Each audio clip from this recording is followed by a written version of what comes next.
Semester 6 के विद्यार्थियों, आज फिर मैं तुम लोगों के समक्ष CS पर्स के थ्योरी ऑफ मीनिंग को लेकर दोबारा उपस्थित हूँ।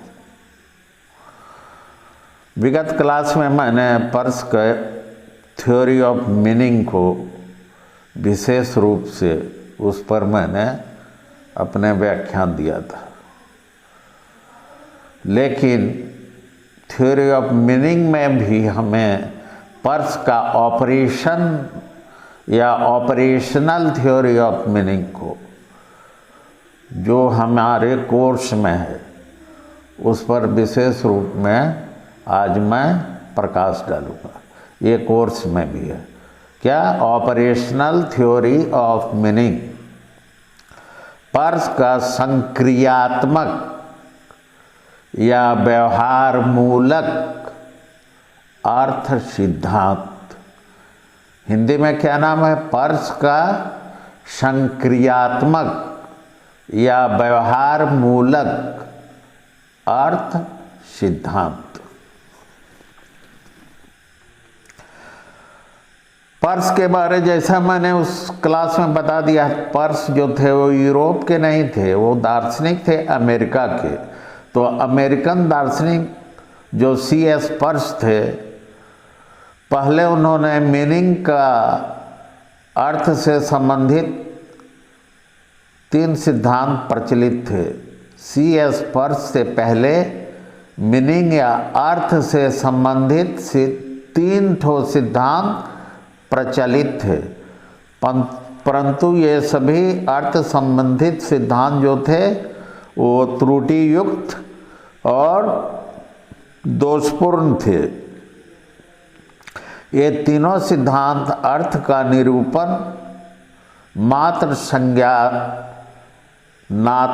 उपकरण से करने की असफल कोशिश करते थे।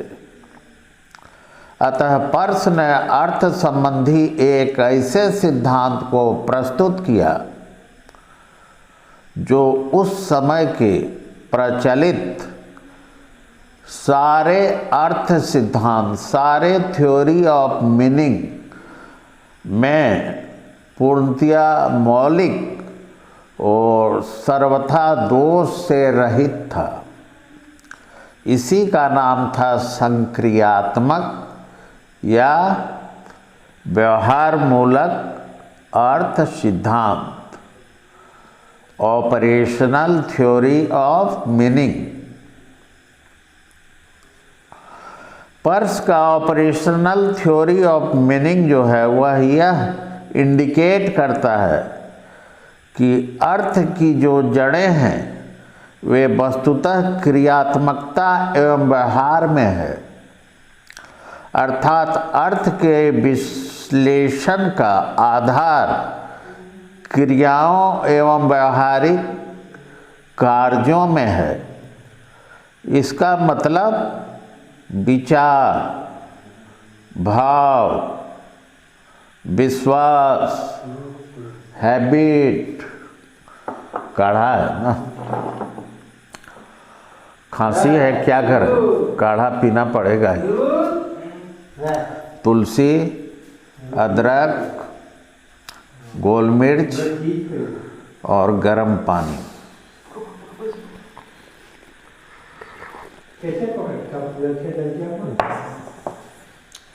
तो इसका मतलब क्या है? विचार, भाव, विश्वास या आदत की सार्थकता का अर्थ या मीनिंग क्रिया या व्यवहार से ही प्राप्त होता है। फिर एक बात बोलते हैं, अर्थ के विश्लेषण का आधार क्रियाओं और व्यावहारिक कार्यों से है। इसका मतलब विश्वास, भाव, आदत, विचार की सार्थकता का अर्थ या मीनिंग क्रिया या व्यवहार से ही प्राप्त होता है।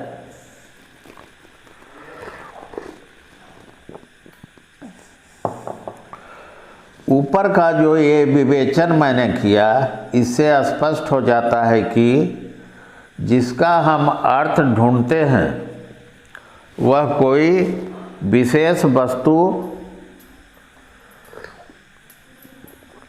प्रतिमा या भाव यानी विचार नहीं है, बल्कि वह एक व्यापक शब्द SIGN साइन या चिन्ह है। ये वर्ड हमेशा याद रखना, वो एक विशेष वर्ड साइन या चिन्ह है। पर्स के अनुसार हम लोग वस्तुतः साइन का ही अर्थ निरूपण करते हैं।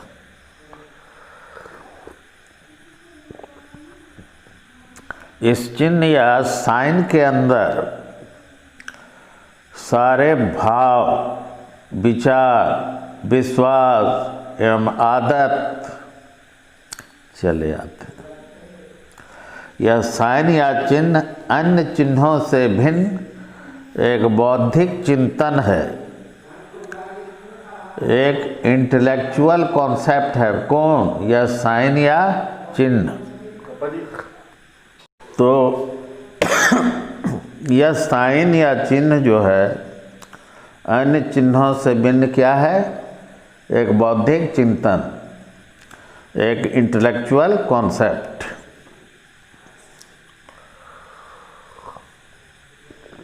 जो अर्थसूचक भी होता है। इस तरह पर्स अपने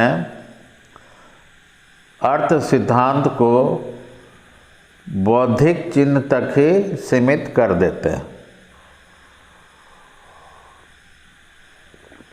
अपने अर्थ सिद्धांत के बारे में पर्स कहते हैं कि उनका एक कोटेशन है, consider what effects that might conceivably have practical bearing. We conceive the object of our conception to have, then our conception to have, then our conception of these effects is the whole our conception of object। अर्थात हमारे विचार के जो विषय हैं उन विषयों के बारे में हम यह सोच सकते हैं कि किस प्रकार के व्यवहार में ये विषय फलीभूत हो सकती हैं, परिणाम दे सकती हैं, कोई रिजल्ट मिल सकता है। ऐसे ही फलों, परिणामों या रिजल्ट के विचार से उस वैचारिक विषय का अर्थ निर्धारण होता है। एक उदाहरण हम लें, यहाँ पे एक एग्जाम्पल लें। हम एक कोई भी हार्ड ऑब्जेक्ट लें, मान लो एक कप है, एक हार्ड ऑब्जेक्ट है। यहाँ कड़ा या हार्ड एक इंटेलेक्चुअल कॉन्सेप्ट या बौद्धिक चिन्ह है। प्रश्न है कि यहाँ हार्ड जो साइन का क्या अर्थ होता है, क्या मीनिंग है? ऑपरेशनल थ्योरी ऑफ मीनिंग के बारे जान रहे हैं। मीनिंग वर्ड हमेशा आएगा, याद रखना। तो यहाँ हार्ड साइन जो है उसका क्या अर्थ है, क्या मीनिंग है? पर्स कहते हैं कि सर्वप्रथम हमें यह सोचना है कि इस हार्ड या कड़े का विचार किस प्रकार की क्रियात्मकता या व्यवहार में फलीभूत या रिजल्ट इन सक्सेस हो सकता है। सोचने पर कुछ इस प्रकार के फल या परिणाम या रिजल्ट का विचार हमारे मन में आता है। 3-4 टाइप का आएगा। एक ऐसा आएगा कि यदि हम इस हार्ड ऑब्जेक्ट पर उंगली या फिंगर से प्रेस करते हैं, प्रेस कर रहे हैं ना, प्रेस करते हैं, तो दबाव का क्या होता है? प्रतिरोधित होता है। दबाव जो होता है वो प्रतिरोधित होता है। और यदि हम इस कड़ा वस्तु को खरोंचते हैं, खरोंचिए, तो उस पर खरोंच उत्पन्न नहीं होता है। दांतों से दबाते हैं, दांतों से दबाते हैं तो यह कड़ी वस्तु नहीं टूटती है। तो ये माने 3 तरह के विचार मन में हमारे आएंगे, और भी आ सकते हैं।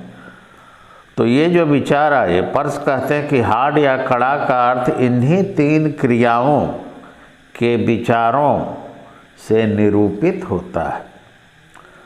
कड़ा का जो चिन्ह है, साइन है, हार्ड का जो साइन है, का अर्थ यह है कि कड़ा वह है। अब हम देखिए इसका अर्थ बता रहे हैं, क्या बोलेंगे? कड़ा वह है जिस पर दबाव का असर ना हो या दबाव डालने पर प्रतिरोध हो। खरोंचने पर उस पर खरोंच नहीं आए और दांत से काटें तो उसे तोड़ ना पाएं, इत्यादि। तो ये क्या हुआ? हार्ड या कड़ा का अर्थ को निरूपित करने पर यही अर्थ निकलेगा। क्या? कि कड़ा वह है जिस पर दबाव का असर ना हो या दबाव डालने पर प्रतिरोध हो, खरोंचने पर खरोंच नहीं आए, दांत से काटने पर वो नहीं टूटे। एक दूसरा उदाहरण लीजिए, बंध्या माता, बैरन मदर। बंध्या माता किसे कहते हैं? बैरन मदर, यानी बांझ माता। बांझ माता यानी जिसका पेट के अंदर गर्भाशय नहीं हो। तो बैरन मदर जो होता है, बांझ माता, यह क्या है? यह एक अबौद्धिक चिन्ह है, यह एक अनइंटेलेक्चुअल कॉन्सेप्ट है, यह एक अनइंटेलेक्चुअल साइन है। क्योंकि इस चिन्ह से किसी क्रियात्मक या व्यवहार मूलक फल या परिणाम निकलेगा।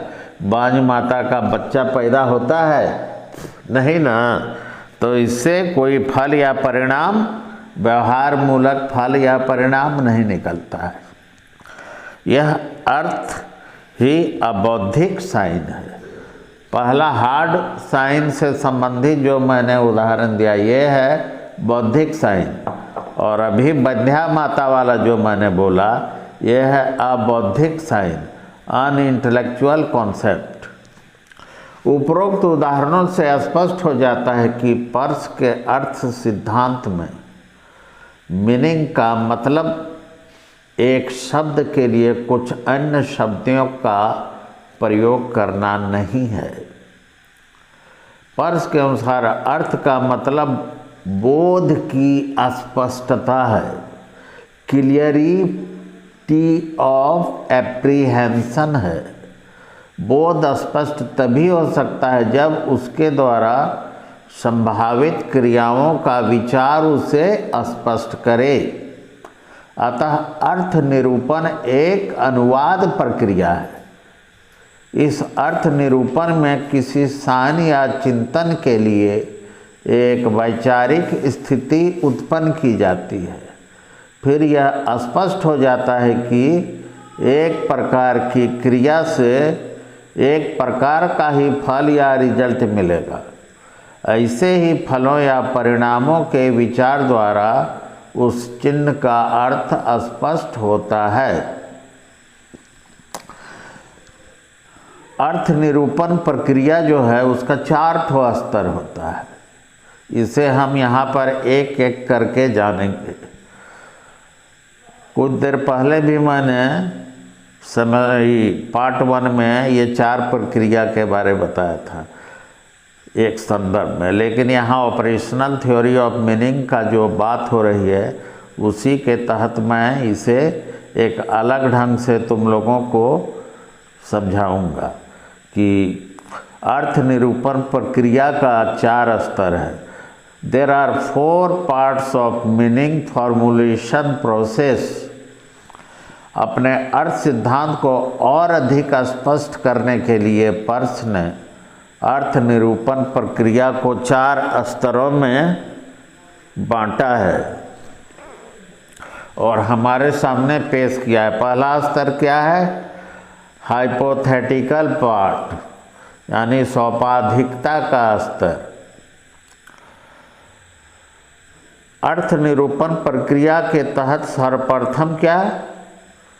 हेत्वाश्रित रूप। हेत्वाश्रित रूप क्या होता है? यदि ये होगा तो वो होगा, यदि ये, इफ देन वर्ड जरूर रहेगा, इफ देन। अर्थ निरूपण प्रक्रिया के तहत सर्वप्रथम है स्वात्रित रूप, यानी इफ ... देन ... में सौपाधिक विचार आता है। जैसे हार्ड ऑब्जेक्ट जो मैंने उदाहरण दिया था, कड़ा को लेकर सोचें। यदि इस प्रकार की क्रिया यानी खरोचना करेंगे तो अमुक फल या परिणाम यानी खरोचन नहीं होगा, खरोचना नहीं होगा। यदि हम इस प्रकार की क्रिया करें तो अमुक फल या परिणाम होगा, यानी यदि हम कड़े वस्तु को खरोचेंगे तो इसके परिणाम के रूप में उसमें खरोचन का कोई भी चिन्ह नहीं आएगा। इफ देन, ये हो गया हाइपोथेटिकल पार्ट किसका? अर्थ निरूपण प्रक्रिया का पहला। और दूसरा स्तर क्या है? ऑपरेशनल पार्ट, यानी व्यवहार मूलक स्तर। अर्थ निरूपण प्रक्रिया का दूसरा जो स्तर है वो ऑपरेशनल पार्ट यानी व्यवहार मूलक स्तर के रूप में जाना जाता है। इस दूसरे स्तर में कुछ अन्य निश्चित प्रयोगों का विचार आता है, जैसे उंगली से उस कड़े साइन जो है, वस्तु जो है खरोचना, या लोहे के चाकू से उस कड़े को खरोचने का विचार। तीसरा जो स्तर है वो प्रिडिक्टिव पार्ट कहलाता है, पूर्व सूचक स्तर कहलाता है। अर्थ निरूपण प्रक्रिया का तीसरे स्तर में उन प्रयोगों के अनुमानित फलों या परिणामों के विषय में विचार होता है। और अंतिम जो है अर्थ निरूपण प्रक्रिया का जो अंतिम स्तर है वो कहलाता है एक्सपेरिमेंटल पार्ट, फलों के अनुभव का स्तर। अर्थ निरूपण के इस अंतिम स्तर में हर प्रक्रिया के अनुमानित फलों या रिजल्ट या परिणाम का बोध होता है, जैसे खरोचने का फल, खरोच का ना होना, या कड़े को दबाने की क्रिया का फल, रिजल्ट में क्या, या फल में प्रतिरोध का अनुभव होना। इस तरह पर्स के थ्योरी ऑफ मीनिंग में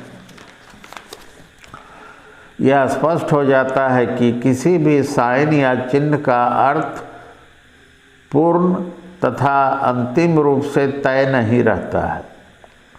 अर्थ वस्तुतः अर्थ का बोध मात्र है। अर्थ निरूपण का एकमात्र अर्थ यथासंभव उस अर्थबोध को स्पष्ट कर देना है। ऐसे ही अनुमानित फलों या परिणामों के विचार द्वारा अर्थ का अर्थ स्पष्ट होता है। तो ये हुआ विद्यार्थियों पर्स का ऑपरेशनल थ्योरी ऑफ मीनिंग। थोड़ा सा निष्कर्ष के रूप में और थोड़ा सा क्रिटिसिज्म भी हम इसका बता देते हैं। कंक्लूजन के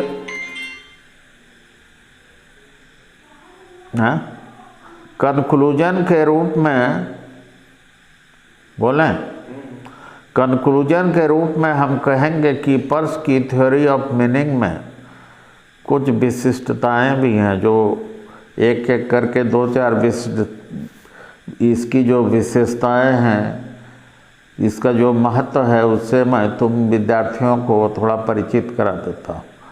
पर्स का अर्थ सिद्धांत से यह गलतफहमी पैदा हो सकती है कि यहाँ अर्थ निरूपण के लिए कुछ प्रयोग भी करना पड़ता है, जैसे कि कड़े के अर्थ को जानने के लिए किसी कड़ी वस्तु को हमें खरोचना पड़ेगा, परंतु ऐसा कोई बात नहीं है। पर्स खुद कहते हैं यहाँ कोई विशेष प्रयोग नहीं होता है, बल्कि मात्र प्रयोग के बारे में विचार होता है। ये इसी कारण पर्स कहते हैं कि मीनिंग या अर्थ किसी निश्चित प्रयोग से उत्पन्न नहीं होता, बल्कि प्रयोगात्मक स्थिति से उत्पन्न होता है।